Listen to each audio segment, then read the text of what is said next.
It's the year 2025, and nuclear war is upon us. After 80 years of close calls and idle threats, relations between the United States and Russia have finally tipped into a full-scale nuclear conflict. The US's allies join the fight. American bombs launch from sites at NATO member states scattered across Europe. Russian bombs take flight from the exclave of Kaliningrad along the Baltic Sea. Tomahawk missiles whiz overhead. Major cities crumble in massive firestorms. Within the first few hours, 360 million people are dead. This is only a fraction of the total number of people that will eventually perish. How did we get here? And how does it end?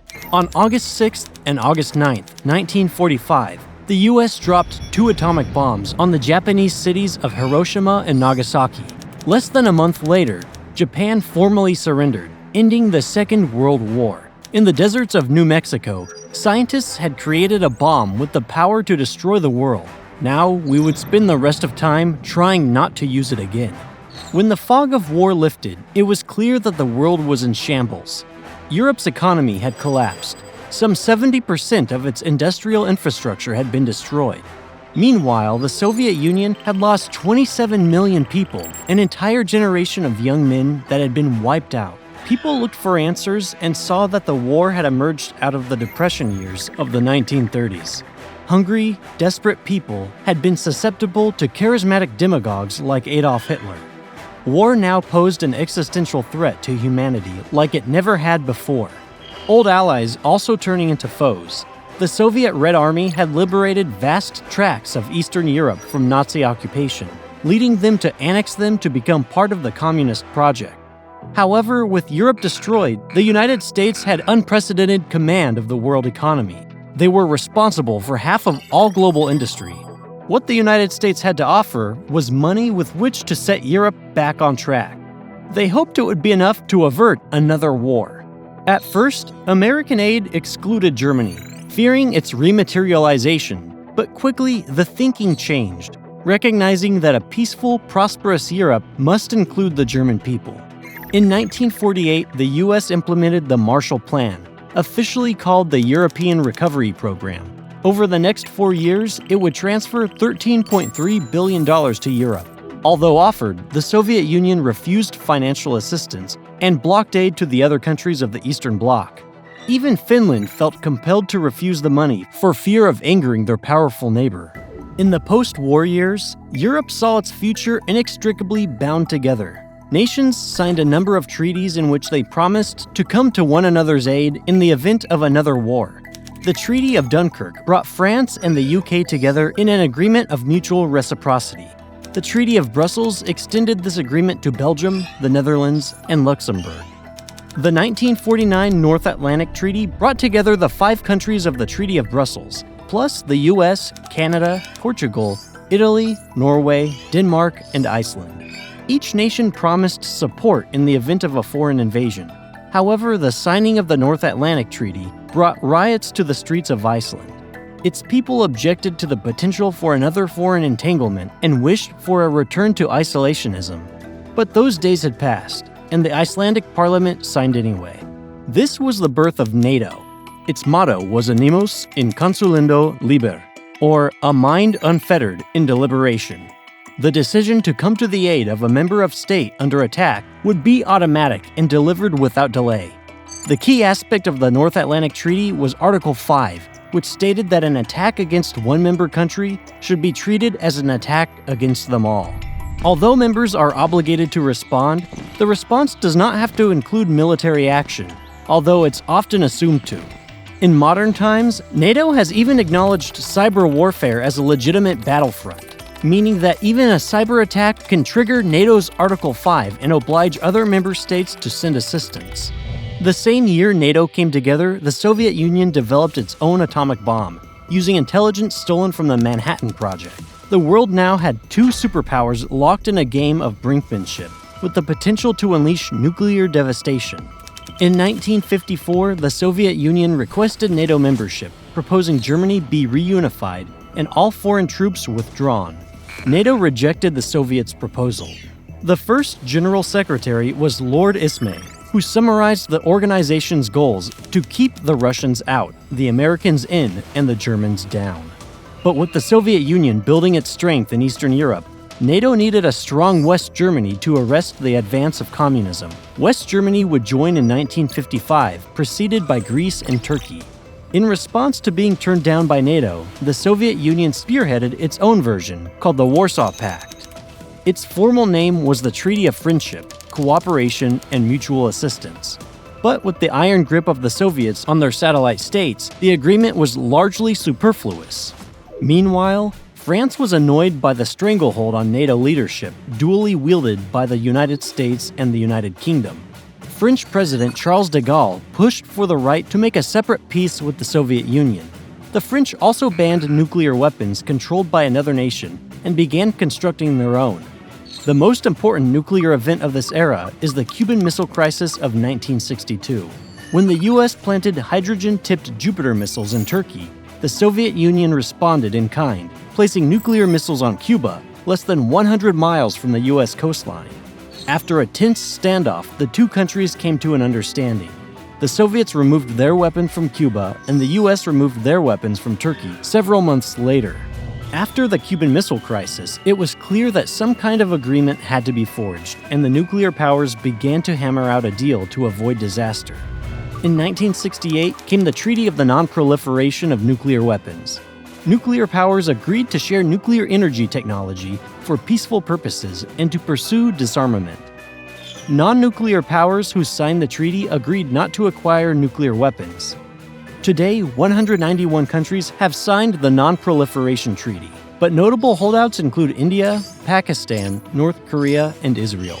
The 1970s produced the Strategic Arms Limitation Talks, also known as SALT, wherein the US and Soviet Union agreed to limit strategic missile defenses. But in 2002, the United States suddenly withdrew from SALT's anti-ballistic missile treaty, saying that the agreement was too restrictive in the wake of the September 11th attacks. After the treaty was nullified, the US began moving missiles into Eastern Europe, ostensibly to respond to threats from North Korea and Iran. The Reagan years of the 1980s saw the creation of the Strategic Arms Reduction Treaty, known as START, in which the US and the Soviet Union agreed to limit their deployed strategic arsenals to 1,600 delivery vehicles, each carrying a maximum of 6,000 warheads. In 1987, just 4 years before the Soviet Union disbanded, the US and the Soviets signed the Intermediate Range Nuclear Forces Treaty, defining intermediate range missiles as those with ranges between 500 and 5,500 kilometers, eventually destroying more than 2,000 missiles. But in 2019, President Donald Trump terminated the INF Treaty, accusing Russia of breaching its terms and invoking the US's need to respond to threats from China. In 1990, East and West Germany were finally reunited. Soviet and NATO negotiators met to discuss the terms of German reunification. It was agreed that a reunited Germany would be a part of NATO, taking the place of West Germany. To secure Soviet agreement, promises were made but never put into writing. The Soviets were wary of NATO expansion. During the negotiations, U.S. Secretary of State James Baker asserted that NATO would move not 1 inch eastward. This was not a promise NATO was prepared to keep, and the next decade would see the organization expanding to include many of the former Soviet satellites. In 2021, Vladimir Putin held a news conference in which he addressed the Western powers, saying, "You promised us in the 1990s that NATO would not move an inch to the east. You cheated us shamelessly." In 1997, NATO welcomed 3 former Soviet states, Poland, Hungary, and the Czech Republic. These were followed over the next 10 years by the admission of 7 more countries from Central and Eastern Europe. By this time, Russia was in no position to insist NATO abide by its promises of 1990. The newly democratic state was in poor health. As one phrase had it, the Russians needed to learn to eat their spinach. At the Helsinki Accords, Russian President Boris Yeltsin agreed to drop his opposition to NATO expansion in return for integration into the World Trade Order. The Russian economy overrode security concerns, and the West saw little need to fear poking the Russian bear. In 2004, NATO welcomed Romania and then Estonia on Russia's border. In less than 15 years, NATO had expanded its reach nearly 1,000 miles to the east. Foreign policy experts like George Kennan warned that NATO's expansion into the former Soviet Union would inevitably lead to backlash. As political scientist Richard Sakwa said, NATO's existence was justified by the security threats provoked by its enlargement. As NATO absorbed more of Eastern Europe, Russia saw its sphere of influence dwindling.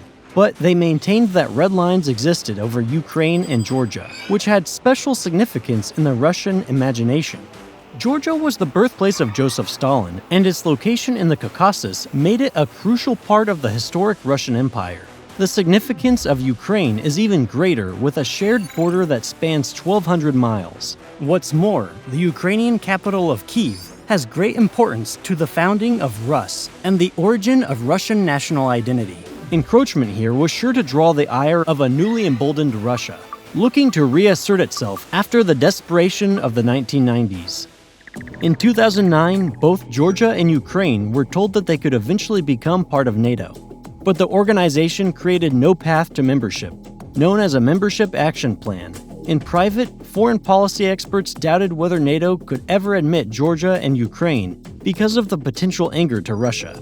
In some ways, this was the worst of both worlds, putting Russia on edge by announcing plans to include Georgia and Ukraine before NATO had the ability to defend them as member states. Just 4 months after this announcement, Russia forces crossed into the Georgia district of South Ossetia, whose army was trained and armed by the United States. The invasion came just days after a U.S. military exercise in Georgia involving some 2,000 soldiers.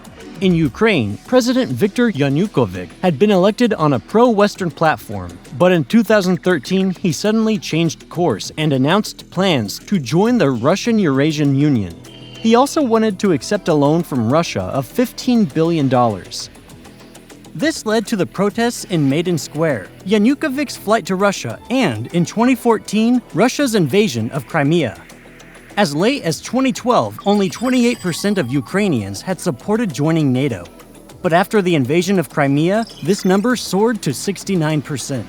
NATO responded to the invasion by invoking Article 4.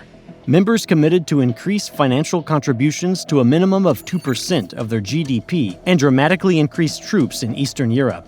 In 2019, Volodymyr Zelensky became president of Ukraine with 70% of the vote. Although he had run on a platform of making peace with Russia, this soon became untenable.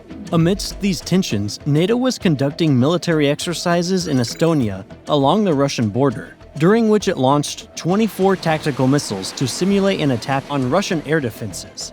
The next year, the US and Ukraine jointly hosted naval exercises on the Black Sea involving 32 countries.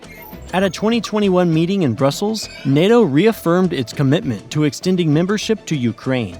In February 2022, Russia escalated its war in Ukraine. Putin called it a special military operation. In October of that year, US President Biden acknowledged the potential for the war to get seriously out of hand, saying that the world was closer to Armageddon than at any time since the Cuban Missile Crisis. In February 2023, Russia raised its official nuclear alert status, warning the United Kingdom that the UK risked provoking a radioactive tsunami. Less than a day later, the US raised its alert status to DEFCON 3 for the first time since the aftermath of September 11. Both the US and Russia have reserved the rights to use nuclear weapons preemptively, and not only in response to a nuclear weapon launched by their opponent. During his 2020 presidential campaign, Joe Biden pledged to adopt a no-first-use policy. But his 2022 nuclear posture review did not include such a change.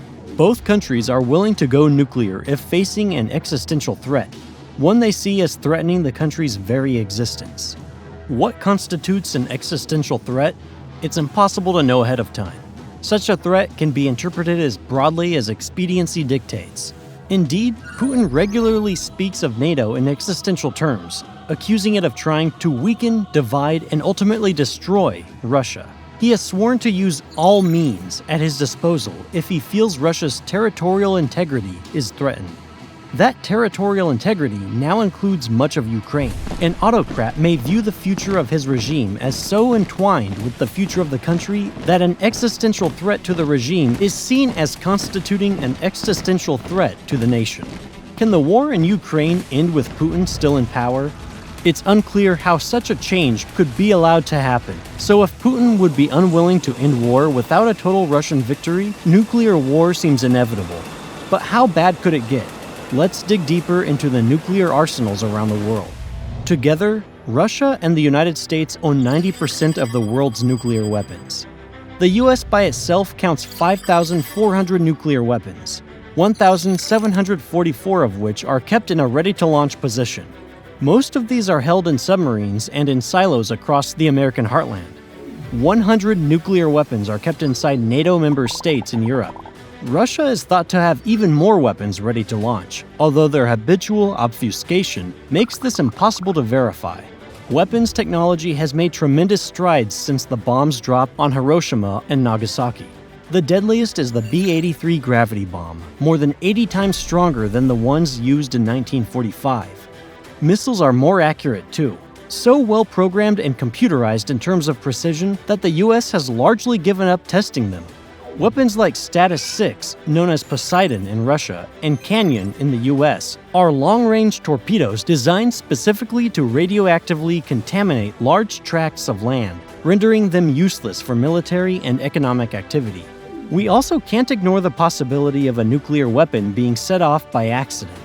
As happened before, such a mishap may invite a barrage of retaliatory nukes before it becomes clear that the original offense was unintentional. In 2017, a nuclear-powered cruise missile called the Burevestnik crashed into the Barents Sea, north of Russia, and a retrieval mission was launched. In 2019, an accident occurred at a nearby testing range, killing 5 people, which was widely believed to be related to the Burevestnik program. Although official sources claimed the explosion was non-nuclear, independent reporters noted increased radiation levels and the evacuation of nearby villages. Nuclear weapons highlight the trap of the security dilemma, where steps taken by one country to feel safer, say building up their nuclear arsenal, necessarily make other countries feel less safe. Without disarmament treaties, proliferation is endless, each side beefing up their defenses in response to the other. The Russian invasion of Ukraine has pushed Sweden and Finland to seek NATO membership.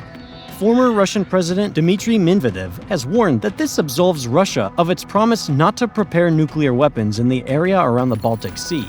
But Lithuanian officials say that Russia has always had nukes in the region of Kaliningrad, which is that little chunk of Russia on the Baltic separated by the rest of the country.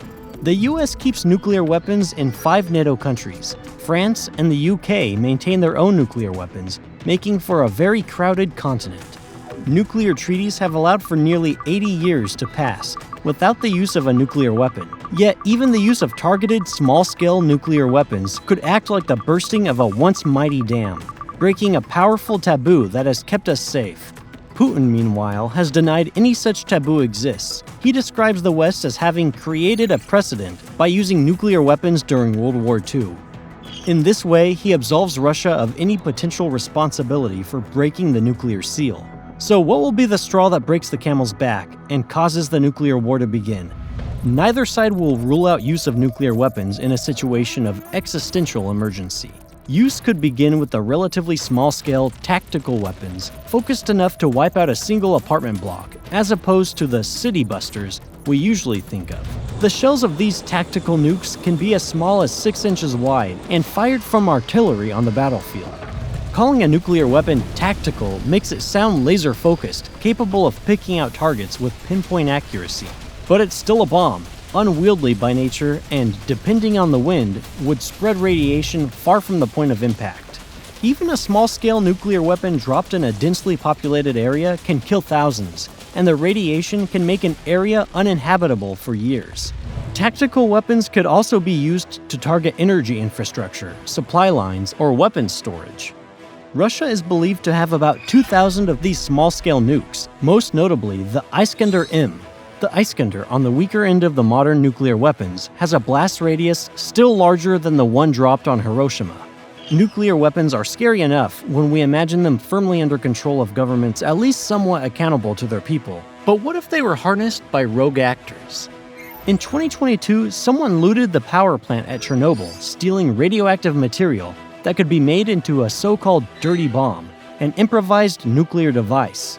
Russia has laid blame for the looting on Ukrainians, claiming that they plan to use such a weapon on themselves and then blame Russia for it. In June 2023, Yevgeny Prigozhin led his 5,000 paramilitary units in an attempted march on Moscow. During the mutiny, one contingent of soldiers may have attempted to obtain weapons from the armory known as Voronezh 45, which is believed to possess nuclear weapons small enough to fit in a backpack, although such weapons were supposed to be destroyed during the Cold War. First Lieutenant Bruce Blair was a launch control officer for intercontinental missiles in the 1970s. Blair was terrified by the ease of which two people working in separate launch stations could seize control of the nuclear arsenal and harness 60 megatons of nuclear power to direct at foreign states. Launch control officers have an extraordinary level of control in an emergency, with the president having only minutes to decide how to respond. Nuclear officials even have a phrase they call jamming the president, meaning to present options in such a way that the president has little choice but to launch missiles. In the event of a nuclear attack, time is so precious that some weapon systems are designed to respond automatically if a nuclear threat is detected. In such a situation, it takes human intervention to stop a nuclear launch rather than to initiate it. We need to see even one or two individuals can force situations that even the heads of government might not be able to stop. So once nuclear war begins, what would it look like?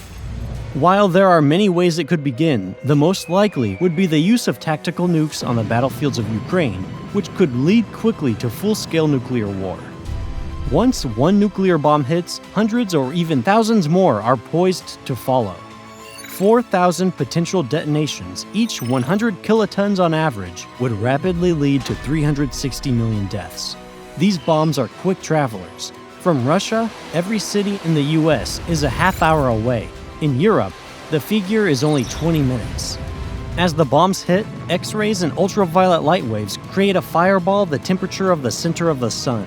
People at the epicenter are instantly vaporized. The familiar mushroom cloud is radioactive, spreading hazardous material according to how windy of a day it is.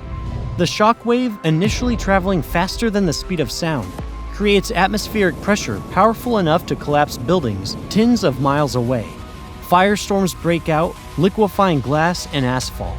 A modern precision-guided nuclear missile contains several kilotons of TNT.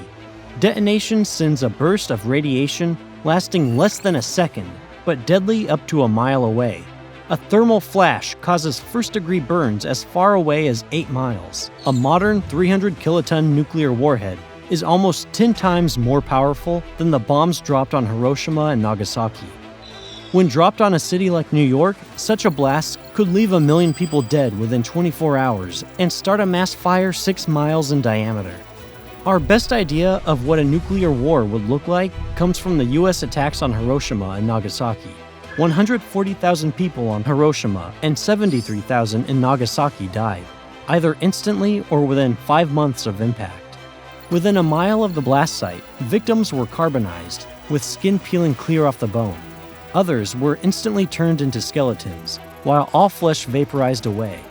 Acute radiation sickness afflicted many of those who survived. Victims were affected by bloody diarrhea, hair loss, and fever. Some died.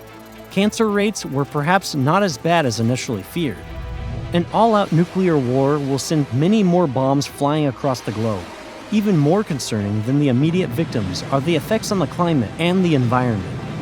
Massive firestorms will send great clouds of black dust high into the atmosphere, creating dust clouds far larger than those seen during World War II. This is not only because today's weapons are so much more powerful, it's also because the cities likely to be targeted, Moscow, New York, London, are more densely populated, creating more debris to be swept into the air. There will be so much dust that plumes of smoke will rise above the level of clouds and into the stratosphere. At this altitude, no rain can fall to wash away the dust. Instead, it will be directly exposed to sunlight, which will make the dust rise still farther, as high as 50 miles above the Earth, into the mesosphere, where it will remain for up to a decade. Jet streams will spread the smoke across the northern hemisphere in a matter of days. The planet would then enter nuclear winter, with global temperatures dropping an average of 16 degrees Fahrenheit, colder than the temperatures during the last ice age. Northern latitudes are more affected by the drop in temperature. And here, agriculture is reduced to a fraction of normal production, devastating the populations of Europe, Russia, and Canada. On a planet of 8 billion people, 5 billion starve to death. This is a future no one on Earth wants. So how can we stop this dismal future from becoming a reality? Our best bet is by extending current treaties and creating new ones.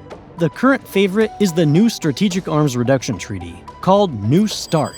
Both sides met the terms of the treaty by the original deadline in 2018 and agreed to extend it until 2026. Meanwhile, NATO may have expanded as far as it can without provoking Russia to an apocalyptic degree.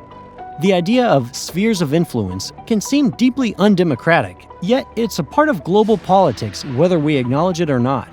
Both countries have refused to adopt a policy of no first use, where they would pledge not to use nuclear weapons unless the other side does so first.